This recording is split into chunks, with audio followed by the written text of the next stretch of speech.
2025년 4월 18일 금요일 새벽 기도입니다. 오늘 말씀은 잠언 25장 1절에서 10절입니다. 잠언 25장 1절에서 10절까지 말씀입니다. 오늘 말씀의 제목은 서두르지 말라입니다. 한국 사람들이 가장 못하는 거죠. 서두르지 말라. 우리가 성경을 알면 알수록 또 하나님을 알면 알수록 우리가 그 하나님 앞에서 서두를 필요가 없다라는 것을 많이 깨닫게 될 것입니다. 모든 것이 하나님의 뜻과 계획대로 되기 때문에 우리가 성급하게 뭘 할 필요가 없고 하나님의 뜻이 무엇인지를 기다리며 기도 속에서 인도받는 것이 가장 안전하고 가장 빠른 길인 줄 우리가 깨달아 알아야 됩니다. 그것을 깨닫는 것이 곧 지혜라고도 할 수 있습니다. 오늘 25장 말씀은 앞에 나온 1장에서 24장까지의 말씀에서 또 전환점이 되는 말씀입니다. 25장 1절 말씀에는 이렇게 이야기합니다. 이것도 솔로몬의 잠언이요 유다왕 히스기야의 신하들이 편집한 것이니라. 앞에 것은 솔로몬의 잠언들 다 맞는데 25장부터 29장까지는 유다왕 히스기야의 신하들이 따로 편집을 한 편집본입니다.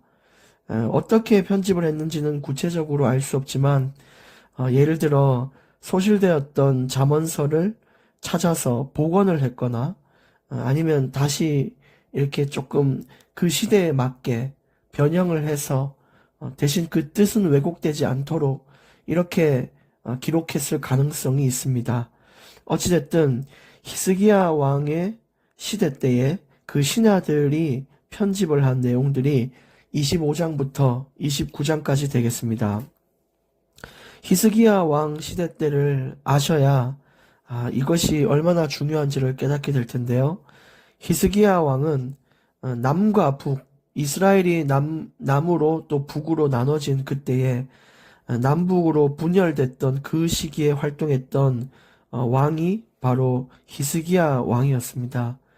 여러분, 남유다에는 이 남이스라엘에는 두 지파가 있었고 북이스라엘에는 10개의 지파가 속해 있었습니다. 우리가 딱 봤을 때는 야, 지파 많은 곳이 더 잘 살고 더 은혜 받았겠구나 이렇게 생각할 수 있는데 하나님은 남유다에 대한 계획을 가지고 계셨고 북이스라엘은 사실상 많은 것들을 놓쳤습니다. 올바른 이런 예배들을 놓쳤고 또 그런 중심들을 놓쳤습니다. 그러다 보니까 강대국의 침략이 너무너무 많았고 그 중에 아수르가 침략을 했을 때 북이스라엘은 완전히 멸망하게 되었습니다. 그렇게 크고 많은 사람들이 그런 선지자들도 많았고 지파들도 많았던 그 북이스라엘이 정말 멸망한 그 사실을 보고 히스기야 왕은 생각했을 것입니다. 앞으로 내가 왕으로서 활동을 해야 되는데 이 나라가 무너지지 않게 하기 위해서 도대체 어떻게 해야 될까? 그리고 많은 기도를 했을 겁니다. 하나님 도대체 어떻게 하면은 우리가 저렇게 무너지지 않고 바른 길을 갈 수 있겠냐? 진짜 의의 길을 걸어가며 나라를 굳건히 세울 수 있겠냐? 많은 기도를 했겠죠. 그 지혜 속에서 나온 것이 히스기야 왕의 답이 되었습니다. 히스기야 왕은 우리가 진짜 하나님 말씀을 붙잡아야 되고 하나님이 주시는 바른 길을 가기 위해 애써야 하니까 잠언서를 잘 정리해서 그 지혜를 좀 갖추는 것이 중요하겠다 이런 생각을 한 것으로 보입니다.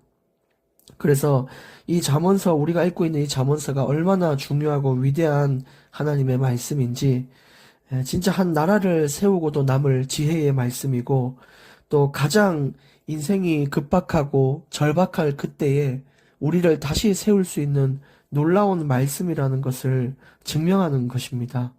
그래서 오늘 우리가 비록 인생의 어떤 대통령도 아니고 왕도 아니지만 어떤 소규모의 모임에서도 우리가 리더가 될 기회가 분명히 있고 지금도 그렇게 리더로서 사는 사람이 있을 것이고 또 사업처에서는 또 그 직원들을 부리는 그 자신이 또 왕으로서 있기도 하고 지도자로서 리더로서 있기도 하잖아요.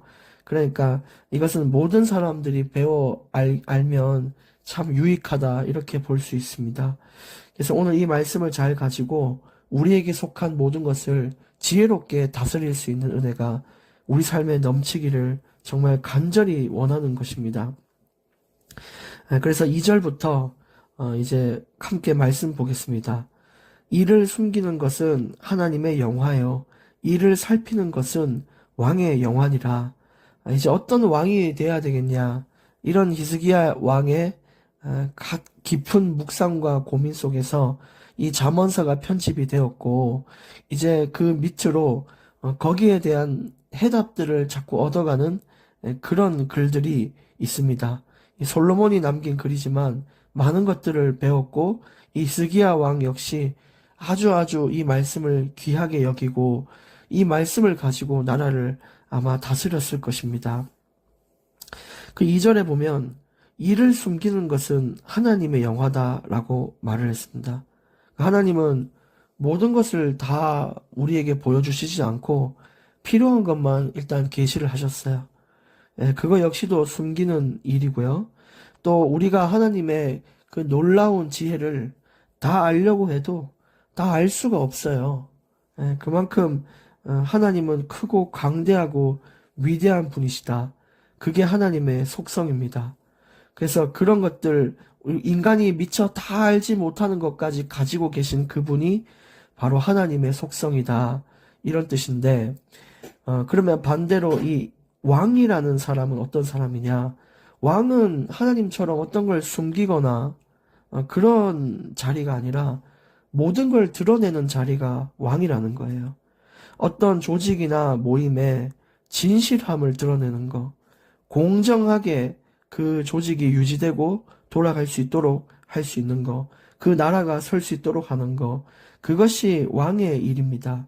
우리가 뭔가를 자꾸 숨기고 은밀하게 자꾸 하고 사람들과 소통이 안 된다면 그것은 우리가 하나님과 같이 된 것과 같습니다. 하나님의 속성이 숨기는 것이지 우리의 인생은 드러내는 것입니다.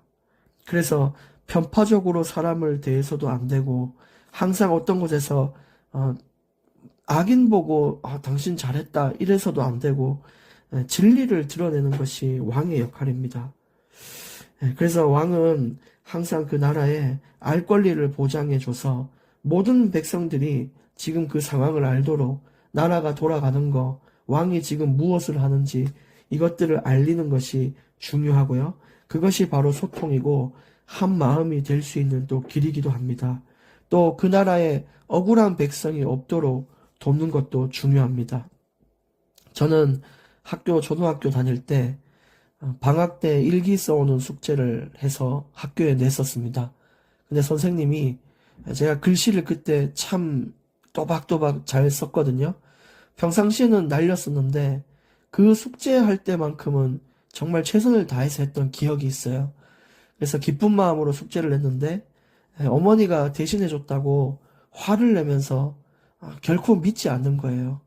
어머니에게 직접 전화를 해줘도 저희 어머니를 다그치지 뭐가 진실인지는 알려고 하지도 않았습니다.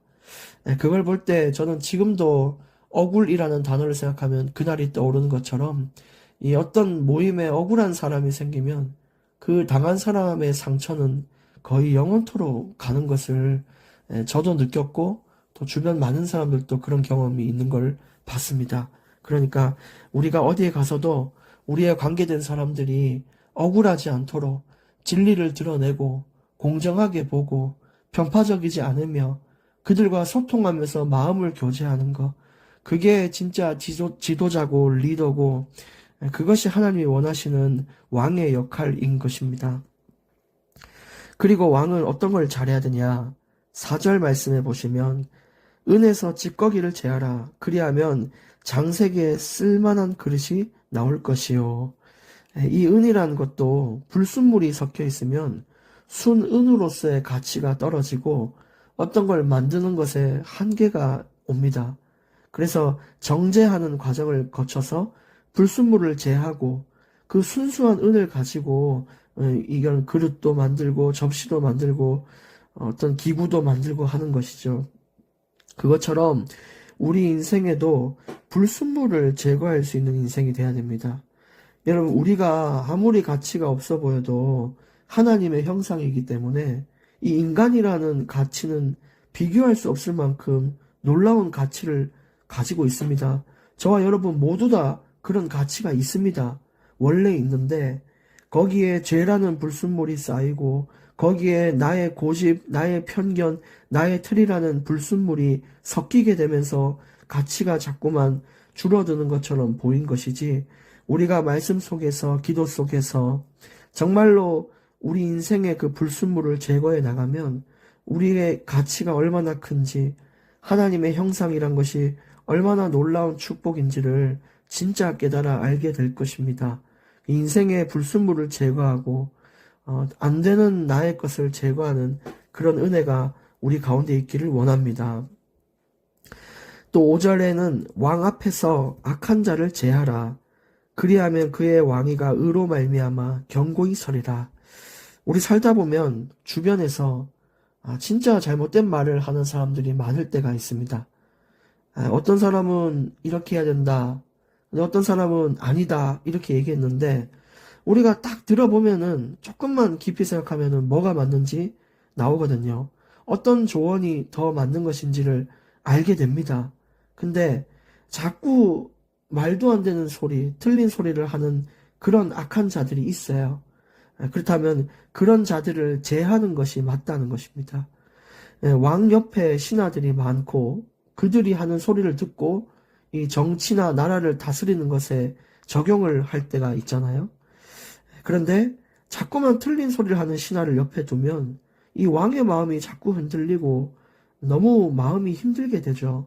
근데 악한 자들, 그런 자들을 제하고 나면 주변에 지혜로운 말을 하는 자들만 가득하게 되니까 나라가 견고히 설 수 있다는 것입니다. 그래서 내 마음에서는 나의 틀린 불순물을 제거해야 되고, 또 우리 삶 안에서는 악한 자를 제할 수 있어야 우리가 속한 그것이 견고하게 설 수 있다는 것입니다. 아주 놀라운 지혜의 말씀이죠. 그리고 6절에는 왕 앞에서 스스로 높은 채 하지 말며 대인들의 자리에 서지 말라. 우리가 아까도 말씀드렸지만 한국 사람들은 늘 성급합니다. 내 차례가 오는 것을 기다리는 걸 잘 하지 못하고 새치기 참 잘하고요. 또 운전을 해보신 분들 알겠지만 초록불 켜지고 한 1초만 늦어도 바로 뒤에서 빵 거리는 만큼 기다리는 걸 못해요. 근데 우리가 하나님 앞에서 하나님이 주시는 시간을 기다릴 수 있는 자가 돼야 돼요. 근데 그것도 없이 그냥 성공과 명예를 바라기 위해 왕 앞이나 어떤 높은 사람들, 나에게 영향을 주는 나를 지배하는 자들 앞에서 나의 것을 자랑한다는 거예요.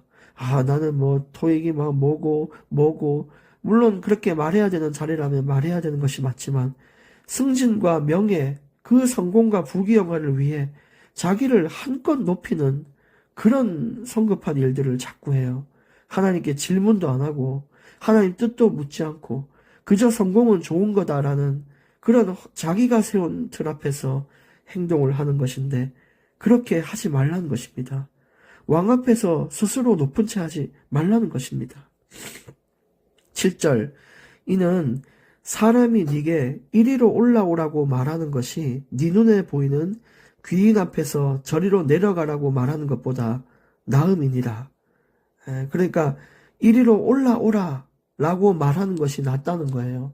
내가 올라오라고 하지도 않았는데 내가 내 스스로가 참 높다고 생각해서 어디 높은 자리에 앉아 있는데 끌려 나가는 것보다는 내가 승진이 좀 늦어도, 성공이 좀 늦어도 누군가가 그 자리가 네 자리가 맞다라고 할 때까지 기다리는 게 현명하다는 거예요. 여러분, 다 하나님은 우리 인생을 예비하고 계십니다. 무엇이 그렇게 성급하고 어렵습니까? 다 주님의 뜻대로 될 것인데. 그러니까 주님, 나를 어디로 가라 하면 가라 하고 어떤 자리를 주시면 그 자리를 잘 받겠으나 내가 성급지 않고 주님의 시간표를 기다리게 해달라고 정말 주님께 기도해 보십시오. 이게 정말 중요한 것입니다. 오늘 이 7절이 참 많이 제게는 와닿습니다. 이런 경우들이 주변에서 많이 있었거든요. 그래서 이리로 올라오라 이렇게 하면 가면 되지. 나중에 내 자리도 아닌데 앉아 있다가 야야 니 절로 내려가라. 얼마나 부끄럽습니까? 사람들에게 망신이 되지 않는 삶을 살기를 원합니다. 8절에 너는 서둘러 나가서 다투지 말라. 마침내 네가 이웃에게 욕을 보게 될 때에 네가 어찌할 줄을 알지 못할까 두려우니라. 이 말도 서두르지 말라는 겁니다. 다른 사람을 서둘러서 어떤 예를 들어 논쟁하는 사람이 있다. 어떤 사람과 부딪혀서 그 사람과 풀어야 되는 일이 있다. 근데 우리가 곰곰이 내 잘못도 있지 않을까? 혹은 진짜 그 사람이 그렇게 큰 잘못을 한 걸까? 라고 좀 생각을 해보고 그 사람을 만나면 이 일이 해결되는 일이 있는데 그냥 싸워서 이기려고 서둘러 나간다는 거예요. 아무 생각 없어요. 그냥 깊은 생각 전혀 없이 그 사람을 완전 이겨야 된다. 내 말이 맞다는 걸 증명하기 위해서 막 나가서 싸운다는 거예요. 근데 네가 이웃에게서 욕을 보게 될 거다. 나중에 알고 봤더니 내가 잘못했고 그 사람이 맞다라는 것을 드러나게 되면은 어떻게 할까? 네 아무것도 못할 거지 않냐? 나는 그 상황이 두렵다라고 이 솔로몬 왕이 이야기를 한 것이죠. 여러분 진짜 우리가 인간관계에서 성급하지 않도록 많이 생각하고 말하고 대하고 심지어 그를 위로하고 그를 도울 때에도 또 생각하고 진짜 신중한 마음으로 한 사람 한 사람을 대하는 지혜가 우리에게 있기를 원합니다. 그래서 9절에도 너는 이웃과 다투거든 변론만 하고 남의 은밀한 일은 누설하지 말라. 그 사람과 싸울 때에도 그 사람과 다툰 일이면 그 사람과 풀어야 되지 다른 사람한테 가서 그 사람의 욕을 하지 말라는 거예요. 이게 뒷담하게 되고 또 그 사람은 이렇게 얘기하지 않았는데 다른 사람에게 이런 뒷담화를 하다 보면 왜곡돼서 그 사람을 말하게 되고 추측해서 그 사람을 욕되게 만들고 이런 일이 일어나잖아요. 근데 그것을 피하라고 합니다. 누가 A가 B랑 싸움이 났으면 B하고 풀어야 되지 C한테 가서 B 욕을 하지 말라는 것입니다. 10절 오늘 마지막 구절입니다. 듣는 자가 너를 꾸짖을 터이요 또 네게 대한 악평이 네게서 떠나지 아니할까 두려우니라. 만약 우리가 B하고 싸우는데 C한테 가서 B의 욕을 자꾸 하잖아요. 그러면 이 C라는 사람이 나를 보고 많은 신뢰감을 잃을 거예요. 이 사람은 이런 사람이구나. 나하고 싸웠을 때도 어디 가서 또 이런 얘기를 하겠구나. 그러면서 C가 또 그 말을 퍼뜨리면 어떻게 되겠습니까? 보니까 그 사람 사람이 좀 아닌 것 같다. 이러면 그게 퍼지면서 결국 많은 악평이 결국 나를 따라오게 되는 것입니다. 그래서 오늘 말씀을 통해서 어떤 일을 하고 인간관계를 하고 어떤 것을 바라보고 목표를 정할지라도 서두르지 않고 항상 신중한 마음을 가지고 행하기를 원합니다. 정말 우리가 그런 삶을 살아갈 때 주님께서 기뻐하십니다. 오늘 기도하고 마치겠습니다. 하나님 감사합니다. 오늘 말씀처럼 우리 마음에 있는 성급함과 조급함을 내려놓고 하나님의 뜻과 하나님의 인도를 기다릴 수 있는 깊은 믿음을 우리에게 주시옵소서. 마음의 불순물, 인생의 불순물 이것들을 제어할 수 있도록 주의 말씀으로 우리를 깨끗게 해 주시옵시고 주변에서 내가 피해야 될 자를 주님 알게 하셔서 그것을 떠나 이제 지혜로운 자들 가운데에 서서 정말 인생의 올바른 방향을 잡을 수 있는 길을 가게 하여 주시옵소서. 하나님 감사합니다. 예수님의 이름으로 기도합니다. 아멘.